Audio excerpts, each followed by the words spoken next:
నమస్కారం. అఖిల భారత అయ్యప్ప దీక్షా ప్రచార సమితి కేవలం ఈ 40 రోజులు ఈ యాత్ర, ఈ వాతావరణము, ఈ హంగామా, ఈ కట్టు, ఈ బొట్టు ఎప్పటికీ కనిపించాలనేది మా ఆలోచన. ఆ ఆలోచన కోసమే నిరంతరం నేను పల్లె పల్లెలో తిరుగుతున్న. ఈరోజు కూడా నాకు దగ్గర పోయేది.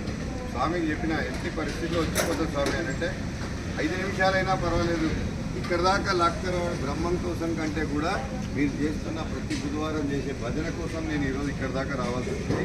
ఇదే వాతావరణం ఎప్పటికీ అట్లనే ఉండాలి. కలకాలం ఇలాంటి ఒక ధర్మ ప్రచారం కోసం నిరంతరం మనం ఒక్కొక్క ఇళ్లలో పెరుగుకుంటూ పోవాలి. 54 వారాలే ఉన్నాయి కానీ మనకు కావాల్సింది ఇంకా ఎక్కువ ఉంది.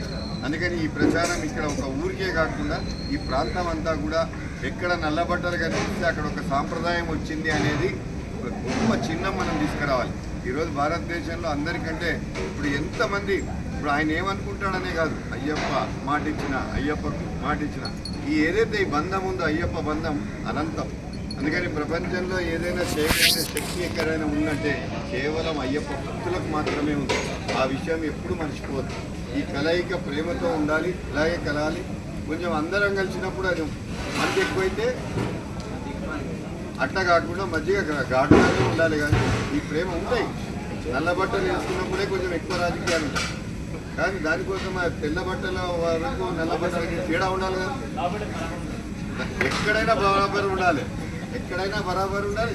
చేయాలి, కలిసి కలవాలి. అయ్యప్ప విషయం వచ్చేటప్పుడు మనమంతా ఒకటి అనాలి. రేపు గిరి ప్రదక్షిణగా యాదగిరిగుట్టలో ఉంది.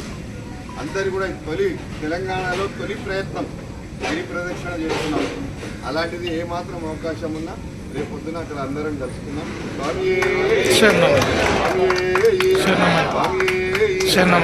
స్వామి ప్రియనే బ్రహ్మం స్వామి.